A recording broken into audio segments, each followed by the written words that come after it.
بیٹا خدارا مجھے مت مارو، میرا کوئی قصور نہیں، میں نے اس کو نہیں گرایا، یہ خود اچھل رہا تھا، اسی وجہ سے گر گیا ہے، مجھ پر رحم کرو، میں تمہارا باپ ہوں۔ میں نے روتے ہوئے اور ہاتھ جوڑتے ہوئے اپنے بیٹے کو کہا۔ اس کا بیٹا آہد میرے ساتھ کھیل رہا تھا، غلطی بچے کی اپنی تھی، آہد خود اچھلتے ہوئے گر گیا، لیکن جیسے ہی رات کے رونے کی آواز آئی تو میں اس کی طرف بڑھا، اس کو اٹھایا، پیار کرنے لگا اور چپ کروانے لگا۔ اتنے میں میرا بیٹا فرقان آ گیا، مجھے زوردار تھپڑ مارا اور کہنے لگا کہ تمہاری ہمت کیسے ہوئی میرے بیٹے کو اٹھانے کی؟ اتنی مرتبہ تمہیں کہا ہے کہ اگر تم سے یہ نہیں اٹھایا جاتا تو اس کو مت اٹھایا کرو، اتنا بھی تمہاری مجبوری نہیں ہے کہ اسے تم اٹھاؤ۔ آج پھر تم نے اس کو گرا دیا ہے، آخر تمہاری سمجھ میں کیوں نہیں آتا؟ جب میں نے فرقان کے منہ سے یہ تلخناک باتیں سنی تو میری آنکھیں نم ہو گئیں۔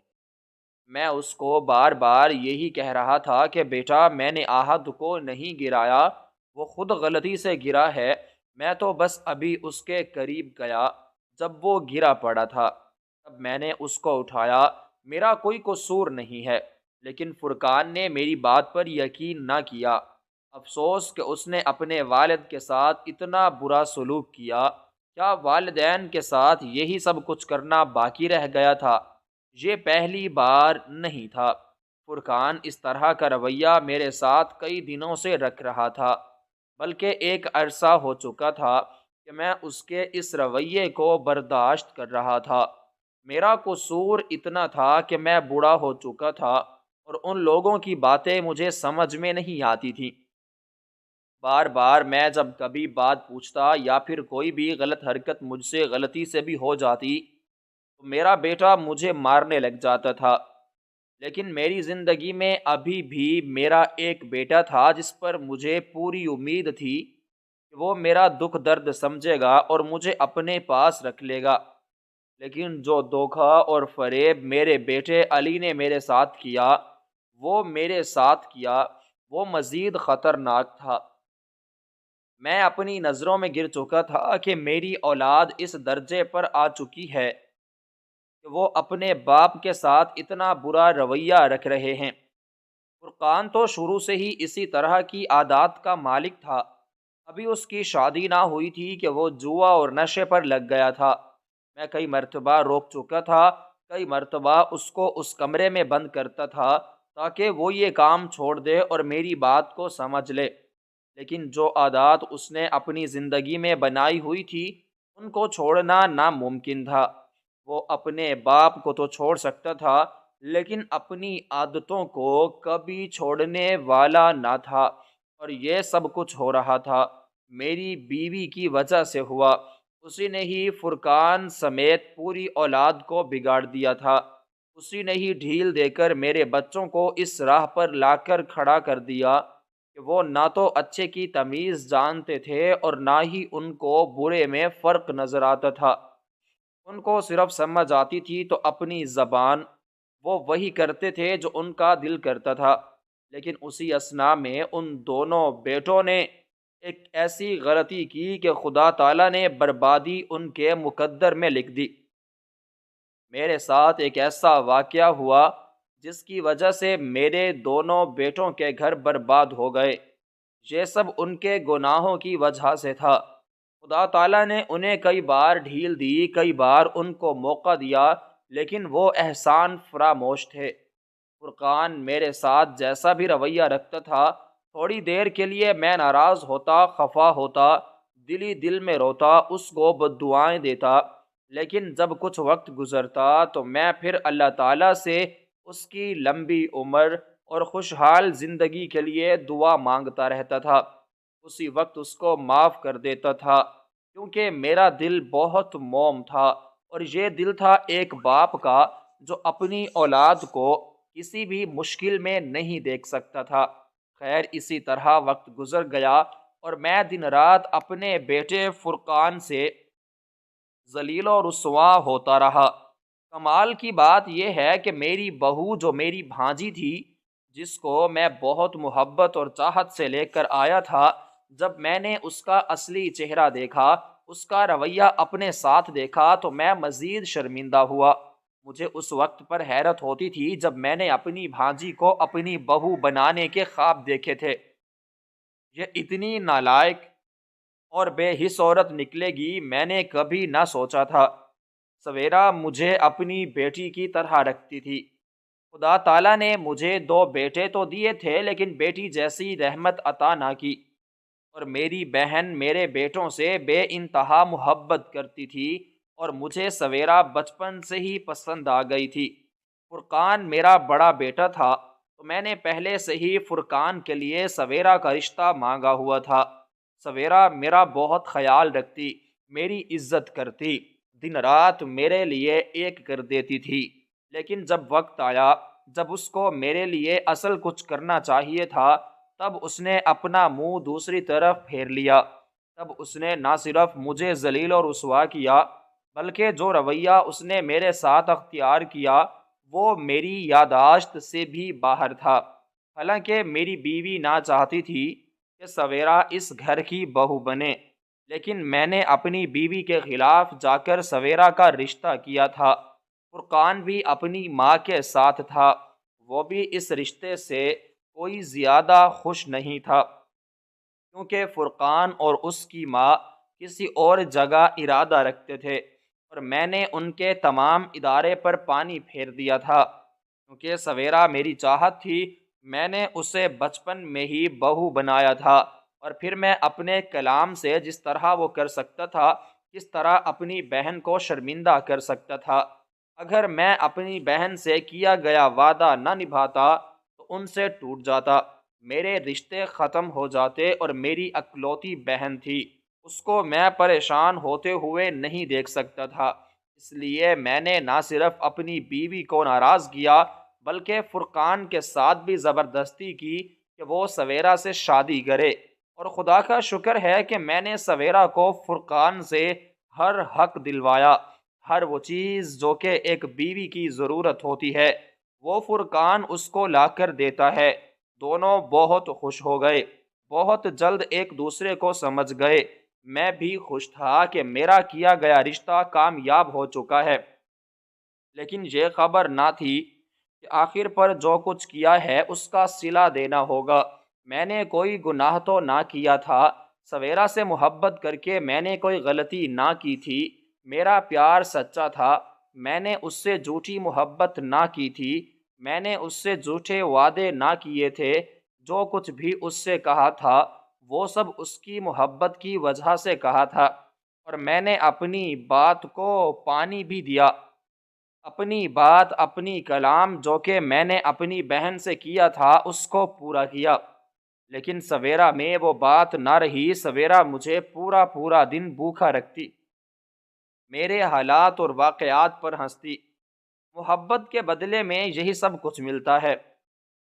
ایک دن جب سویرا نے پورا دن مجھے کھانے کے لیے کچھ نہ دیا، مجھے باتیں سنواتی رہی، خود پیٹ بھر کر کھانا کھا لیا اور اپنے بچوں کو بھی پیٹ بھر کر کھانا دے دیا، اور مجھے کچھ نہ دیا، تو میں اس کے پاس گیا، اس سے کہنے لگا کہ سویرا، اس وقت کو یاد کرو جب میری بیوی تمہیں اپنی بہو نہیں بنانا چاہتی تھی، جب میرا بیٹا فرقان تم سے شادی نہیں کرنا چاہتا تھا، تب میں اس گھر کا وہ واحد شخص تھا جو تم سے محبت کرتا تھا، تم سے سچی لگن تھی، اور وہی وجہ تھی کہ تم میرے گھر کی بہو بنی۔ اب تمہارا حق بنتا ہے کہ تم ایک بہو ہونے کے ناطے اپنے تمام فرائض نبھاؤ، کم سے کم میرا خیال نہ رکھو تو مجھے دو وقت کی روٹی تو دے دو، میری تھوڑی سی عزت تو کر لو۔ لیکن تمہیں میری ذرا پرواہ نہیں ہے، بھوک سے میرے ہاتھ کانپ رہے ہیں، میری آنکھوں میں اس قدر پانی ہے، مجھے روٹی بنا دو، مجھے کچھ کھانے کا دے دو، مجھ پر رحم کرو، اپنا سسر سمجھ کر نہ صحیح اپنا ماموں ہی سمجھ کر مجھ پر رحم کرو۔ ہم دونوں کے کئی رشتے ہیں، کسی رشتے کی لاج رکھ لو بیٹا، میں اب تمہارے بس میں ہوں، مجھے تم لوگوں کی مدد کی ضرورت ہے، بڑھاپا نہ جانے کب تک میری جان میں اٹکا رہے گا، اگر میرے بس میں ہوتا تو میں موت کو گلے لگا لیتا، لیکن حالات تو یوں لگ رہے ہیں کہ موت بھی صحیح طریقے سے نصیب نہیں ہونے والی۔ خیر، میں نے اسی طرح کے کئی جذباتی الفاظ سویرا کے سامنے کیے، لیکن سویرا اس قدر خود غرض ہو چکی تھی کہ اسے اپنے آپ کے علاوہ اور کوئی دکھائی نہ دے رہا تھا۔ اس کو کچھ سمجھ نہیں آ رہا تھا کہ وہ کیا کہہ رہی ہے۔ میری حالت پر وہ مسکرائی اور کہنے لگی، ماموں جان، میں حیران ہوں کہ صرف آپ اپنے بارے میں سوچ رہے ہیں کہ آپ کو اپنی بھانجی پر کوئی ترس نہیں آ رہا۔ میں ہر وقت آپ کے بیٹے کی خواہشات کو پورا کرنے کی کوشش کرتی رہتی ہوں۔ اس کے ساتھ میرے اپنے بچے ہیں، سارا دن میں ان میں بھی رہتی ہوں۔ ان کے کام کاج اور پھر بچوں کو سنبھالنا کتنا زیادہ مشکل ہوتا ہے۔ میں اکیلی جان، اس سب پر سارا دن مجھے فرصت نہیں ملتی، اور اس پر ہر وقت آپ کو کھانے کی فکر آتی ہے۔ آپ کو ہر وقت کھانے کے علاوہ اور کچھ بھی نہیں سوچتا۔ کبھی کبھار کھانے کے علاوہ بھی آپ نے مجھ سے کوئی بات کی ہے؟ نہیں، آپ ہر وقت کھانے کی یہ بات کرتے رہتے ہیں، اور غضب خدا کا، آپ ہر وقت اپنے بیٹے پر اور مجھ پر ناراض رہتے ہیں۔ کیا میں جان بوجھ کر آپ کو بھوکا رکھ رہی ہوں؟ کیا میں آپ کی عزت نہیں کرتی؟ کیا میں آپ کے لیے کھانا نہیں بناتی؟ اگر ایک دن آگے پیچھے ہو گیا ہے تو آپ میرے سارے عیب نکال رہے ہیں، سارے رشتے نکال رہے ہیں۔ آج تک تو کبھی آپ نے کوئی رشتہ نہیں گنوایا۔ بھائی، خود غرضی انسان آپ سے سیکھے۔ شام کو کھانا بناؤں گی تو آپ کو بھی مل جائے گا۔ صبر ہو رہا ہے تو ٹھیک، ورنہ اپنے چھوٹے بیٹے کے گھر چلے جاؤ، اس کا بھی حق بنتا ہے۔ ہر وقت آپ میرے سر پر مسلط رہتے ہیں۔ کیا وہ آپ کی بہو نہیں، یا پھر وہ آپ کا بیٹا نہیں؟ وہ آزادانہ اپنی مرضی کے مطابق زندگی کو گزار رہے ہیں، لیکن آپ ہر وقت میرے سر پر مسلط رہتے ہیں۔ نہ تو میں اپنی مرضی سے کہیں آ جا سکتی ہوں، اور نہ ہی کچھ پکا سکتی ہوں، کیونکہ آپ کو پرہیزی کھانا کھانا ہوتا ہے۔ میرے تو سر میں درد ہو گیا ہے آپ کے بارے میں سوچ سوچ کر۔ نہ جانے کب میری خدا آپ سے جان چھڑوائے گا۔ یہ کہتے ہی سویرا وہاں سے چلی گئی، لیکن میں وہیں کا وہیں رہ گیا۔ یہ سب کچھ برداشت نہیں ہو رہا تھا۔ آخر فرقان اور سویرا میری عزت کیوں نہیں کرتے تھے؟ کبھی کبھار میں سوچتا تھا کہ اس سب میں سویرا کی ہی غلطی ہے۔ وہی میرے بیٹے کو میرے خلاف کرتی رہتی ہے، جس کی وجہ سے فرقان نہ صرف مجھے ڈانٹتا ہے بلکہ غلط انداز میں بات بھی کرتا ہے، اور جب میں اپنے بیٹے کی طرف نظر دوڑاتا اور اس کے بارے میں سوچتا تو مزید میری آنکھیں کھل جاتی، اور مجھے یقین ہو جاتا کہ واقعی اس سب میں سویرا کی کوئی قصور نہیں۔ فرقان کا ہی سب کا بڑا گناہ گار ہے۔ وہ میرا بیٹا ہے، اور وہ مجھ سے اچھے طریقے سے بات کرے، میری عزت کرے، اور اپنی بیوی کو میرے بارے میں سمجھائے اور اس کے ساتھ سخت سلوک کرے، تو وہ کبھی بھی میرے ساتھ غلط رویہ اختیار نہ کریں۔ وہ اپنے شوہر کی بات ضرور مانے گی۔ اگر فرقان کو میری عزت کرنے کا بولے اور میری پابندی کرنے کے لیے سخت الفاظ استعمال کرے گا تو سویرا کی اتنی جرت نہیں کہ وہ یہ سب کرے۔ خیر، یہ تو میرے نصیب کی بات تھی۔ میرا نصیب بھی شاید اسی طرح ٹھوکریں کھانے والا بنایا گیا تھا۔ دن گزرتے گئے، اور اس کے بعد دن پوری رات پوری مجھے بے چین رہا۔ ہر رات میں خدا تعالیٰ سے مدد مانگتا اور کہتا، یا اللہ، یا تو میرے بیٹے کو ہدایت دے دے یا پھر مجھے اپنے پاس بلا لے، کیونکہ اب مزید مجھ سے ان لوگوں کی یہ بدتمیزی برداشت نہیں ہو رہی۔ میرا دل پھٹ جائے گا اگر مزید ان لوگوں نے میرے ساتھ یہی رویہ کیا۔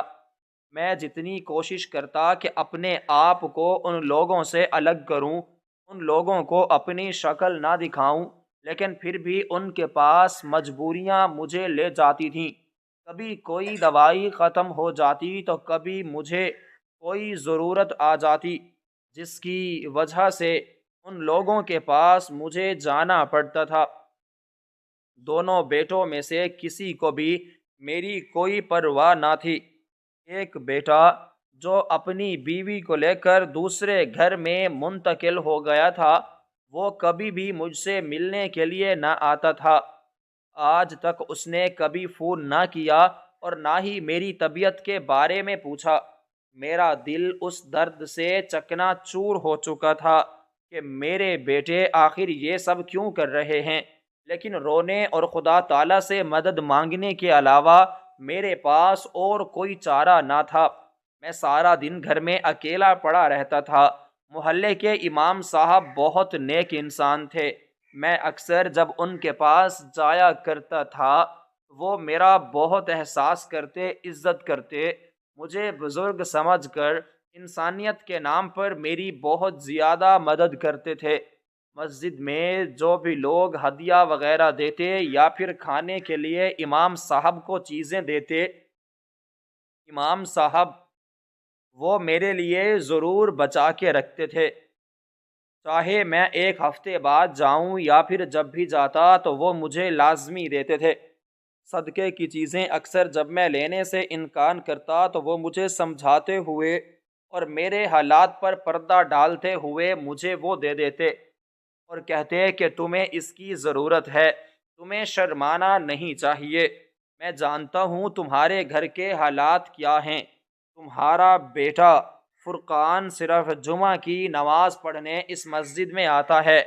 ہر جمعے میں سوچتا ہوں کہ اس سے بات کروں، اسے سمجھاؤں، اسے والدین کے حقوق کے بارے میں آگاہ کروں، لیکن ابھی ہم نماز پڑھ رہے ہوتے ہیں اور وہ مجھے نظر آتا ہے۔ پھر جب میں دعا مانگتا ہوں تو فرقان مجھے کہیں نظر ہی نہیں آتا اور میرا بات کرنا وہیں کا وہیں رہ جاتا ہے۔ لیکن جب کبھی مجھے موقع ملے گا تو میں آپ کے بارے میں اس کو سمجھاؤں گا، یہ غلط ہے، آپ اس کے والد ہیں اور والدین کے ساتھ یہ رویہ اختیار کرنا نہایت غیر مناسب بات ہے۔ مجھے اچھا نہیں لگتا جب آپ کے گھر میں سے فرقان کی آوازیں آ رہی ہوتی ہیں، وہ خواہ مخواہ آپ کو ڈانٹ رہا ہوتا ہے۔ مجھے یہ چیز بہت تکلیف دیتی ہے۔ میں سوچتا ہوں کہ جاؤں، لیکن پھر میں خاموش ہو جاتا ہوں، کیونکہ یہ آپ لوگوں کے گھر کا مسئلہ ہے۔ میں یہ نہیں چاہتا کہ فرقان غصے میں آ کر میری بے عزتی کر دے، اس لیے اپنے آپ کو اور اپنے جذبات کو کنٹرول میں رکھنا میرے حوالے ترجیح ہوتی ہے۔ اب کی بہو یہ کس گھرانے کی لڑکی ہے، کہاں سے لے کر آئے ہیں، آپ اس کو ذرا بھی تمیز نہیں ہے، ہر وقت بچوں کو ڈانٹ رہی ہوتی ہے اور آپ کے ساتھ بھی غیر مناسب رویہ اختیار کرتی ہے۔ کئی بار میری بیوی مجھے بتاتی ہے کہ سویرا آپ کے ساتھ بہت غلط رویہ استعمال کرتی ہے، یہ سب اس کو زیب نہیں دیتا۔ آپ اس کے سسر ہیں، اس کے باپ کی جگہ ہیں۔ خدا تعالیٰ نے سسر کو دوسرا باپ کہا ہے اور وہ اپنے باپ کے ساتھ کیا اس طرح کا رویہ رکھتی ہوگی جو آپ کے ساتھ یہ سب کچھ کر رہی ہے۔ خیر، آپ روزانہ مسجد میں آیا کریں، آپ کو سکون ملے گا اور اس طرح آپ کا وقت بھی گزر جائے گا اور خدا تعالیٰ بھی آپ سے راضی ہوگا۔ امام صاحب نے اسی طرح کی کئی اور باتیں کی۔ میں جب بھی ان کے پاس جاتا تھا، اسی طرح وہ مجھے جینے کی ہمت دیتے، زندگی میں آنے کی کوشش کرتے، اور میں وہ انسان تھا جس کا زندہ رہنے سے اب دل بیزار ہو چکا تھا۔ زندگی نے مجھے کہیں بھی منہ دکھانے کے قابل نہ چھوڑا۔ میں جہاں کہیں بھی گیا، لوگ مجھے دیکھ کر باتیں کرتے ہیں، میری قسمت پر لوگ توبہ توبہ کرتے ہیں۔ جو قسمت میں نے پائی تھی وہ میرے لیے شرمناک بن چکی تھی، لیکن میں نے آج تک کبھی بھی کوئی شکوہ نہیں کیا، صبر اور شکر کے ساتھ وقت گزارا، کیونکہ مجھے یقین تھا یہ وقت بہت جلدی گزرنے والا ہے۔ اسی طرح کچھ دن گزر گئے۔ میں ڈیلی مسجد میں جاتا، امام صاحب سے ملتا، ان سے بات نہیں کرتا تو میرا دماغ فریش ہو جاتا تھا۔ گھر واپس آتا تو پھر وہی باتیں، سویرا کا وہی کام اور فرقان کی بدتمیزی برداشت کرنے کے علاوہ میرے پاس اور کوئی چارہ نہ تھا۔ کئی بار دل کرتا تھا کہ اپنے چھوٹے بیٹے کے پاس جاؤں، اس کو ان حالات کے بارے میں بتاؤں، لیکن پھر میری انا آگے آ جاتی کہ آج تک میرے بیٹے نے میری طبیعت کے بارے میں نہیں پوچھا، آج تک اس نے یہ نہیں پوچھا کہ ابا جان زندہ ہے یا مر چکے ہیں، تو پھر میں کس منہ کے ساتھ اس کے پاس جاؤں؟ میں کیسے اس سے کہوں کہ مجھے اپنے پاس رکھ لے؟ حالانکہ ہونا تو یہ چاہیے تھا کہ وہ خود میرے پاس آتا، مجھ سے ملتا، اپنے ساتھ اپنے گھر لے جاتا، لیکن شاید وہ بھی میرے بڑھاپے سے تنگ آ چکا ہے، اس کی بیوی بھی میری ذمہ داری اٹھانے سے اس کو روکتی ہوگی، جیسے کہ سویرا ہر وقت فرقان کو میرے خلاف کرتی رہتی ہے۔ اصل میں سویرا کو مسئلہ اس بات سے تھا کہ میں اپنی تنخواہ کو 3 حصوں میں تقسیم کر دیتا تھا، حالانکہ فرقان بیٹے کو بھی کسی چیز کی کمی نہ تھی، وہ بھی اپنے گھر کے اخراجات اچھی طرح سے اٹھا رہا تھا اور سویرا کی تمام خواہشات کو بھی پورا کر رہا تھا، لیکن سب کے باوجود سویرا کی لالچ کبھی ختم نہ ہوئی۔ اس قدر لالچی عورت میں نے اپنی زندگی میں نہ دیکھی تھی۔ میں اپنی تنخواہ کو 3 حصوں میں تقسیم کرتا، ایک حصہ فرقان کے ہاتھ میں دیتا، ایک حصہ میں اپنے چھوٹے بیٹے کو دیتا اور ایک حصہ میں اپنی ضروریات زندگی کے لیے رکھتا تھا۔ اور سویرا کو ایسی بات سے مسئلہ ہوتا کہ میں ان کے گھر میں رہ رہا ہوں، ان کا دیا ہوا کھا رہا ہوں، تو پھر میں تنخواہ میں سے نکال کر اپنے چھوٹے بیٹے کو کیوں دیتا ہوں؟ وہ حصہ بھی مجھے ان کو دینا چاہیے، حالانکہ مجھ میں یہ نا انصافی شروع دن سے ہی نہ تھی۔ میں دونوں کے ساتھ برابر کا سلوک بھی کرتا تھا۔ فرقان کو اگر میں نے یہ اپنا گھر دیا تھا تو اپنے چھوٹے بیٹے کو میں نے پورا گھر بنوا کے دیا، بالکل ایک جیسا نقشہ تھا اور ایک جیسا ہی سب کچھ تھا، تاکہ دونوں بیٹوں کے درمیان فرق محسوس نہ ہو۔ کل کو کوئی بھی بیٹا مجھے یہ نہ کہے کہ ابا جان آپ اس سے زیادہ محبت کرتے ہیں، اس کو زیادہ جائیداد میں سے حصہ دیا اور مجھے کم دیا۔ اسی وجہ سے میں نے دونوں کے درمیان ہمیشہ مناسب اور انصاف کا فیصلہ کیا۔ تو اب میرا یہ بھی حق بنتا تھا کہ میں اگر فرقان کو پیسے دے رہا ہوں تو اس سے بھی دو اور والدین کی ذمہ داری اٹھانا تو سب کا فرض بنتا ہے، اس کے لیے پیسوں کی ضرورت نہیں ہوتی، چاہے میں پیسے دوں یا نہ دوں، یہ ساری چیزیں ایک الگ بات ہے، لیکن میری ذمہ داری اٹھانا میرے بچوں کا حق بنتا تھا، جو کہ انہوں نے ادا نہ کیا۔ خیر زندگی گزر ہی جاتی ہے، مشکلات سے ہی سہی، میری زندگی بھی گزر رہی تھی۔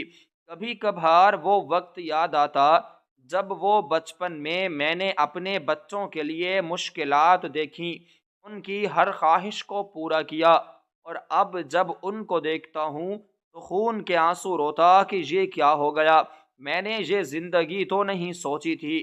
گرمیوں کے شدید گرم دن، آگ برساتا سورج، اور میرا بڑھاپا مجھے بے حد پریشان کر رہا تھا۔ سویرا اے سی والے کمرے میں اپنے بچوں سمیت سو رہی تھی اور میں بوڑھا اکیلا اپنے کمرے میں زندگی کے دن پورے کر رہا تھا۔ مجھ میں اتنی جرت اور ہمت نہ تھی کہ میں سویرا کے کمرے میں جاتا اور وہاں جا کر کسی کونے میں بیٹھ کر اے سی کی ٹھنڈی ہوا لے لیتا۔ میرا دل بہت کرتا تھا وہاں جانے کے لیے، آرام اور سکون حاصل کرنے کے لیے، لیکن یہ سب کچھ میرے نصیب میں کہاں لکھا تھا۔ میرے پاس تو پینے کے لیے ٹھنڈا پانی بھی نہ ہوتا۔ جب سویرا سو جاتی تو میں چوری چھپے کچن میں جاتا اور فریج میں سے ٹھنڈا پانی اٹھا کر پی لیتا۔ بس اسی طرح میرا گزارا چل رہا تھا کہ میں اپنی زندگی کے دنوں کو پورا کر رہا تھا۔ پانی کی پیاس لگی تو میں پانی پینے کے لیے اٹھا، لیکن میرے پاس جو پانی رکھا تھا وہ شدید گرم ہو چکا تھا کہ جیسے یہ ابھی کسی نے گرم کر کے مجھے لا دیا ہو۔ گرمی کی وجہ سے ہر چیز کا ٹمپریچر بہت ہائی ہو چکا تھا۔ مجھے لگا کہ سویرا سو گئی ہے، کیونکہ اس نے اپنے کمرے کا دروازہ بند کیا ہوا تھا اور یہ وقت اس کے سونے کا تھا۔ دوپہر میں وہ اکثر اپنے بچوں کو لے کر دروازہ بند کر کے سو جایا کرتی تھی۔ میں اٹھا، اپنے جوتے نہ پہنے تاکہ میرے قدموں کی آہٹ وہ سن نہ لے۔ جوتے اتار کے میں کچن کی طرف گیا، گلاس اٹھایا اور فریج میں اسے پانی اٹھا کر پینے لگا۔ وہیں پر مجھے چکر سے آنے لگے۔ یوں لگ رہا تھا کہ جیسے بی پی لو ہو چکا ہے۔ گرمی کی شدت کی وجہ سے میرے ہاتھ پاؤں میرا ساتھ نہ دے رہے تھے، قوت اور طاقت ختم ہو گئی تھی۔ میں نے جیسے ہی گلاس اپنے منہ پر رکھا، ایک دم سے میرا بی پی لو ہوا اور گلاس میں سے پانی نیچے گر گیا۔ شیشے کا گلاس تھا، جیسے ہی نیچے گرا تو ایک خطرناک آواز پیدا ہوئی۔ چاروں طرف خاموشی اور اس گلاس کا ٹوٹنا، بس یہ کفات کی نشانی تھی۔ ابھی میں وہیں کھڑا سوچ رہا تھا کہ اب کیا کروں۔ ابھی تو میں نے پانی پیا بھی نہیں تھا کہ یہ ٹوٹ گیا، اور اتنے میں سویرا کچن میں داخل ہوئی کہ آپ کو سکون نہیں ہے، آرام نہیں آتا آپ کو، نہ تو آپ کو دن کو آرام ہے اور نہ ہی آپ کو رات کو سکون آتا ہے۔ آپ کی وجہ سے میرے بچے اٹھ گئے ہیں اور میری نیند خراب ہو گئی۔ سارا دن آپ لوگوں کی ذمہ داریاں ادا کرتی ہوں، آپ لوگوں کے بچوں کو سنبھالتی ہوں اور اس گھر کے کام کرتی ہوں۔ آپ کو پتہ بھی ہے کہ میں اس وقت سوتی ہوں اور آپ اسی وقت کوئی نہ کوئی کام کرنا شروع ہو جاتے ہیں، جس سے میری نیند خراب ہو جاتی ہے۔ کئی بار آپ کو سمجھا چکا ہوں، لیکن ایک بار بھی اثر نہیں ہوا، اور اب کیا ضرورت تھی یہاں اٹھ کر آنے کی؟ جب میں پانی بھر کر آپ کے کمرے میں رکھائی تھی تو پھر ادھر آنے کی ضرورت ہی کیا تھی آپ کو؟ اور گلاس توڑ ڈالا۔ آپ کو پتہ ہے یہ میرے جہیز کا گلاس تھا۔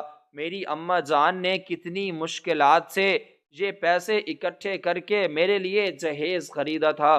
آج تک میں نے ان چیزوں پر آنچ بھی نہیں آنے دی، اور آپ نے آنچ تو کیا، پورا ایک گلاس ہی توڑ ڈالا۔ آپ ابھی اسی وقت یہاں سے اس گلاس کے ٹکڑے چنیں، کیونکہ تھوڑی دیر بعد بچے اٹھ جائیں گے، وہ کچن میں آئیں گے، ان کو یہ گلاس کے ٹکڑے چبھ سکتے ہیں۔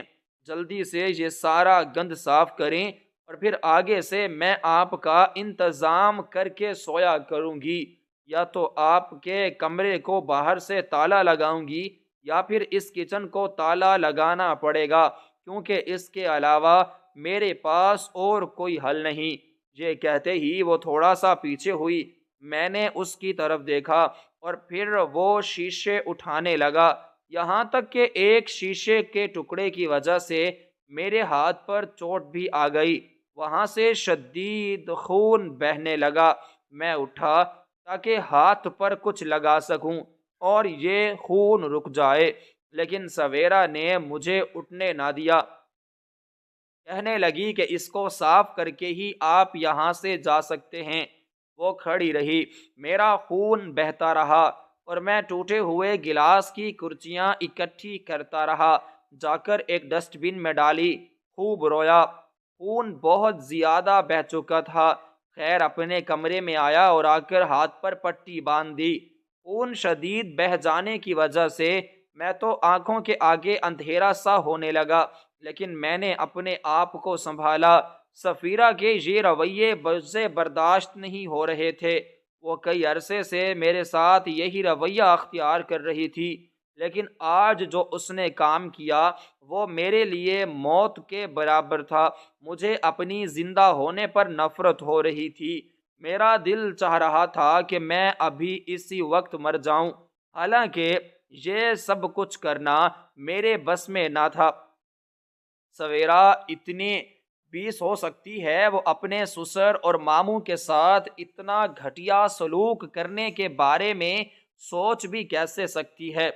سوچا کہ فرقان جب آئے گا تو اس کو سویرا کے رویے کے بارے میں بتاؤں گا، اس کو بتاؤں گا کہ اس نے آج ایک گلاس ٹوٹ جانے کی وجہ سے میرے ساتھ بہت برا رویہ اختیار کیا، مجھے بے انتہا تکلیف ہوئی ہے، لیکن ابھی میں اس کو کچھ کہتا پھر مجھے فرقان کے رویے کے بارے میں بھی یاد آیا کہ وہ تو مجھ سے سویرا سے زیادہ برا رویہ اختیار کرتا ہے، شاید سویرا بھی اسی کو دیکھ کر میرے ساتھ برا رویہ اختیار کرتی ہے۔ اگر میرا بیٹا فرقان مجھ سے حسن سلوک سے پیش آتا، شفقت کے ساتھ نرم رویہ اختیار کرتا، تو سویرا بھی اس کو دیکھ کر مجھ سے اتنی محبت کرتی، وہ بھی میرے ساتھ ویسے ہی سلوک کرنے کی کوشش کرتی۔ لیکن جب میرا بیٹا ہی صحیح نہ نکلا، وہی میرے ساتھ اتنا غلط رویہ اختیار کر رہا تھا، اور میں دوسروں سے کیا شکایت کرتا۔ لیکن آج میں نے بھی سوچ لیا تھا کہ میں سویرا کے اس رویے کو برداشت کرنے والا نہیں ہوں۔ میں فرقان کو بتاؤں گا کہ سویرا نے میرے ساتھ کیا حشر کیا۔ کافی دیر انتظار کرتا رہا۔ شام کے 6 بجے فرقان کے آنے کا وقت ہوا تو باہر صحن میں بیٹھ گیا۔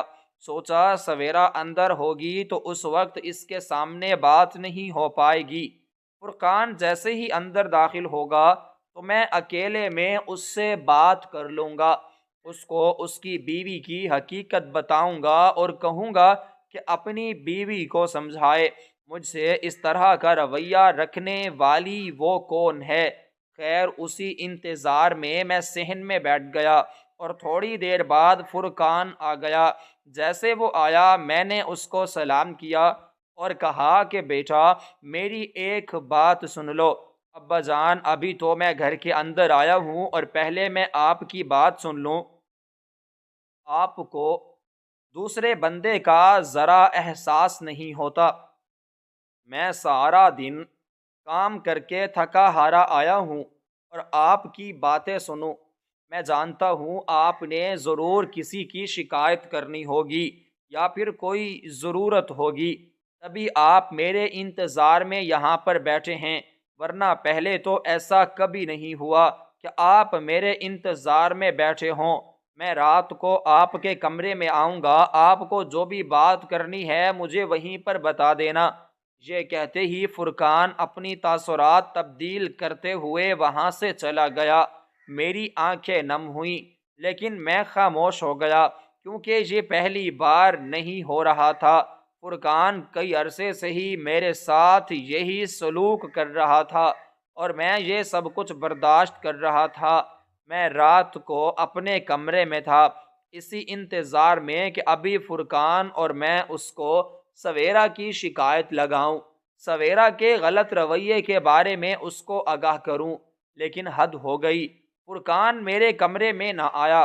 صبح ہوئی تو میں دوبارہ فرقان کے پاس گیا اور اسے کہنے لگا کہ بیٹا تم نے کہا تھا رات کو تم میرے کمرے میں آؤ گے، میری بات سنو گے، لیکن تم آئے نہیں، تو تبھی میں تمہارے پاس آ گیا۔ ایسا کریں ابا جان میں بہت زیادہ تھک چکا تھا اور پھر بات بھی بھول گئی، آپ بتائیے آپ کو کیا بات کرنی ہے۔ سویرا وہیں پر موجود تھی، میں نے ایک طرف اس کو دیکھا تو وہ مجھے آنکھیں دکھا رہی تھی۔ خیر مجھے بھی ڈرنے کی کوئی ضرورت نہ تھی، کیونکہ جو برا سلوک میرے ساتھ ہو چکا تھا اس سے برا سلوک مزید نہیں ہونے والا تھا، اور میں نے ساری حقیقت بتا دی۔ میں نے فرقان کو بتا دیا کہ تمہاری بیوی نے میرے ساتھ کل یہ سلوک کیا اور مجھ سے کچن کی صفائی کروائی۔ فرقان نے 2 منٹ کے لیے سویرا کو دیکھا اور پھر مجھ سے کہا کہ ابا جان غلطی تو آپ کی تھی، آپ نے ہی گلاس تو توڑا، کیا ضرورت تھی وہاں پر جانے کی؟ جب سویرا نے آپ کے لیے پانی کمرے میں رکھ دیا تھا تو وہاں جانے کی آپ کو ضرورت ہی کیا تھی؟ وہاں پر چلتے تو ان کو زخم ہو جاتا، ان کو کٹ لگ جاتا، یہ اچھی بات تھی، اور اتنا گہرا زخم نہیں ہے آپ کے ہاتھ پر۔ میں نے شام کو دیکھ لیا تھا، اب مجھے آفس جانے کے لیے دیر ہو رہی ہے، میں جا رہا ہوں۔ اتنے میں فرقان اٹھا اور جانے لگا۔ میں کھڑا ہو کر اس کے سامنے آیا اور کہنے لگا کہ کیا تمہیں اپنے باپ کا ذرا احساس نہیں ہو رہا؟ تمہیں شرم نہیں آ رہی؟ یہ کس قسم کی باتیں کر رہے ہو؟ مجھے تو تمہیں اپنا بیٹا کہتے ہوئے شرم آتی ہے۔ میں ڈوب کر مر جاتا ایسی اولاد پیدا کرنے سے پہلے۔ اگر تم لوگوں کی پرورش میں نے ایسی کی ہے تو پھر میری پرورش پر لعنت ہے۔ میں نے تم لوگوں کے لیے آج تک جو کچھ بھی کیا اس پر بھی لعنت ہے۔ میں نے کبھی بھی یہ نہیں سوچا تھا کہ میری اولاد مجھے اتنا بڑا دھوکہ دے گی، یہ سب کچھ کرے گی۔ اس طرح کیسے چلے گا؟ اس طرح نہیں ہو سکتا۔ تمہیں سویرا کو سمجھانا ہوگا۔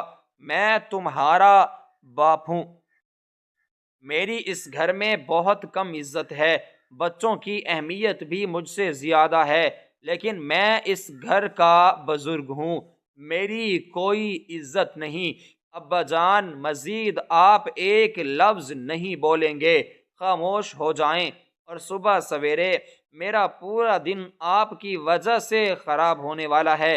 جانے آپ کے ساتھ مسئلہ ہی کیا ہے؟ گھر وقت آپ نے مجھے ذلیل و رسوا کرنا ہوتا ہے۔ اتنے میں فرقان نے مجھے دھکا دیا اور مجھے ایک طرف کر کے خود چلا گیا۔ مجھے 2-3 چکر آئے اور پھر اس کے بعد میں نیچے گر گیا۔ سویرا یہ دیکھتے ہی اپنے کمرے میں چلی گئی۔ آسمان کی طرف دیکھا نظر اٹھا کر اور خدا تعالیٰ سے اپنی موت کی دعا کی اور کہا، اے خدا تو مجھے اپنے پاس بلا، عزت کی موت دے دے تاکہ میں اپنے بچوں پر مزید اب بوجھ نہ بن سکوں۔ یہ سب کہتے ہی میں اٹھا۔ میرے جسم میں ایک دم سے چستگی آئی اور میں نے سوچا کہ اب میں مزید یہاں نہیں رہ سکوں گا۔ میں نے کچھ سامان لیا اور باہر چلا گیا۔ میں نے سوچا کہ جا کر میں اب علی کو فون کروں اور بتا دوں کہ میں اس کی طرف آ رہا ہوں۔ پھر میں نے سوچا کہ وہ مجھے انکار کر دے گا، کوئی نہ میں ڈائریکٹ اس کے گھر چلا جاؤں، اس طرح وہ مجھے واپس نہیں بھیج سکے گا۔ لیکن میں اکیلا کیسے جا سکتا تھا؟ بوڑھی ٹانگوں میں اتنی طاقت نہ تھی کہ میں خود چل کر جاؤں۔ اس لیے میں اندر گیا، گھر کے فون سے علی کا نمبر ملایا، اس کو ساری حقیقت بتائی۔ اس کو بتایا کہ بیٹا بہو مجھے کھانا نہیں دیتی، سارا دن بھوکا رکھتی ہے، اور تمہارا بھائی فرقان مجھے بہت ذلیل و رسوا کرتا ہے، ہر وقت مارتا ہے، ڈانٹتا ہے، میری کوئی اہمیت نہیں ہے۔ میں تمہارے پاس آنا چاہتا ہوں، مجھے اپنے گھر بلا لو۔ جیسے یہ ساری حقیقت میں نے علی کو بتائی تو وہ تھوڑی دیر کے لیے تو خاموش رہا، پھر اس نے کہا کہ ابا جان آپ کسی لوکل بس یا رکشے پر آ جائیں، میں آگے سڑک پر ہی آ جاؤں گا اور آپ کو وہاں سے لے لوں گا۔ میرے پاس اتنا ٹائم نہیں کہ میں وہاں پر آتا، لیکن آپ خود ہی آ جائیں، میں آپ کو آگے سے ریسیو کر لوں گا۔ جیسے علی نے مجھ سے یہ بات کی تو میری خوشی کی انتہا نہ تھی، کیونکہ اس قید سے میری جان چھوٹنے والی تھی۔ مجھے بہت خوشی ہو رہی تھی۔ ابھی میں اپنا سامان اٹھانے ہی لگا تھا کہ اچانک فون دوبارہ بجنے لگا۔ میں بھاگ کر گیا، یہ سوچ کر کہ شاید علی کہہ رہا ہوگا کہ میں خود آپ کو لینے آ رہا ہوں، لیکن جو بات علی نے کی اس کو سن کر میرے قدموں کے نیچے سے زمین نکل گئی۔ ابا جان اب میرے گھر مت آئیے، میں آپ کو خود وہاں پر ملنے آ رہا ہوں، اور بھائی جان سے کہوں گا کہ وہ آپ کے ساتھ رویہ اچھا رکھیں۔ میری بیوی مجھ سے ناراض ہو رہی ہے، وہ کہہ رہی ہے کہ وہ کسی بھی صورت آپ کو اپنے گھر نہیں رکھے گی۔ میں بہت مجبور ہوں، اس لیے آپ کو منع کر رہا ہوں۔ آپ نے کہا کہ بیٹا تمہارے بات بالکل ٹھیک ہے، لیکن کچھ عرصے کے لیے ہی مجھے اپنے پاس رکھ لو، اور میں نے تو اپنا سامان بھی باندھ لیا ہے اور اب میں آ رہا ہوں۔ میں تمہارا باپ ہوں، اتنا تو میرا تم پر حق بنتا ہے۔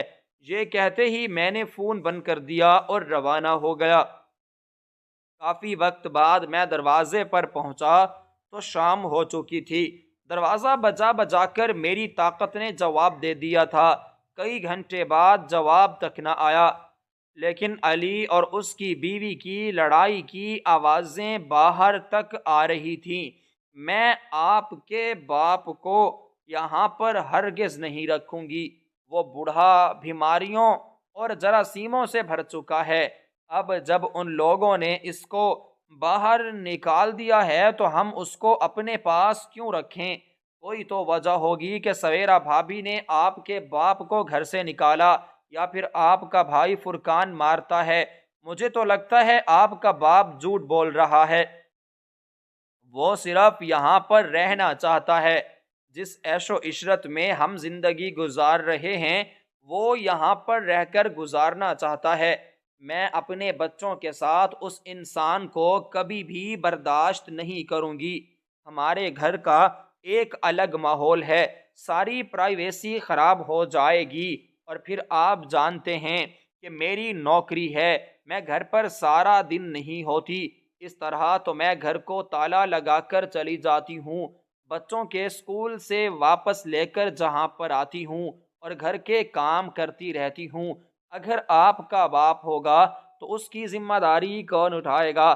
آپ تو صبح 8 بجے کے جاتے ہیں اور شام کو 9 بجے گھر واپس آتے ہیں، پھر یہ ذمہ داریاں کون اٹھائے گا؟ کیونکہ میں یہ ذمہ داریاں اٹھانے والی تو نہیں ہوں۔ میں کبھی بھی اس بات کے لیے راضی نہیں ہوں گی کہ آپ کا باپ یہاں پر رکے۔ میں اپنی بہو کی یہ ساری باتیں خود دروازے پر کھڑا ہو کے سن رہا تھا۔ میری آنکھوں میں برسات کی طرح آنسو تھے۔ میں نے ایک آخری بار دروازہ کھٹکھٹایا، یہ سوچ کر کہ شاید اس بار میرا بیٹا کھولنے کے لیے آ جائے۔ میں بھی دروازہ بجا ہی رہا تھا کہ اچانک علی آ گیا، میرے سامنے ہاتھ جوڑنے لگا، مجھ سے معافی مانگنے لگا اور کہنے لگا کہ ابا جان، میں آپ سے معافی مانگتا ہوں، آپ کی وجہ سے میرے گھر کا سارا ماحول خراب ہو چکا ہے۔ میں نے آپ کو منع بھی کیا تھا کہ اب دوبارہ فرقان کے پاس چلے جائیں، کیونکہ میری بیوی اور میں تو صبح سویرے ہی یہاں سے نکل جاتے ہیں اور شام کو لوٹ کر آتے ہیں۔ سارا دن آپ کی ذمہ داری کون اٹھائے گا؟ یہ کیسے؟ اس نے دروازہ بند کیا۔ میں وہیں تھوڑا سا بیٹھ گیا کیونکہ رات کافی ہو چکی تھی، اب اس وقت گھر واپس جانا مناسب نہیں تھا۔ تھوڑی دیر بعد شدید طوفان آیا، اتنا طوفان کہ میں کانپ اٹھا، خوف خدا سے معافی مانگی۔ یوں لگ رہا تھا کہ جیسے اب موت مجھے آنے والی ہے، لیکن خدا کا غضب یہ ہوا کہ میرے بیٹے نے ایک بار بھی آ کر میرا پتہ نہ کیا، نہ تو فرقان نے مجھ سے کوئی رابطہ کرنے کی کوشش کی اور نہ ہی میری طرف علی لوٹ کر آیا۔ جب طوفان رکا تو میں وہیں گر کر بے ہوش ہو گیا۔ آج بہت شدید طوفان آیا۔ صبح سویرے محلے کے کئی لوگ یہی باتیں کر رہے تھے، میں سن تو رہا تھا لیکن جس کو جواب دینے کی ہمت نہ رکھتا تھا۔ یہ تو ابا جان ہیں، ابا جان آپ کو کیا ہوا ہے؟ کیا طوفان آپ نے باہر ہی گزارا تھا؟ یہ کیا ہوا بابا جان؟ مجھے لگتا ہے کہ بابا جان کا انتقال ہو گیا ہے۔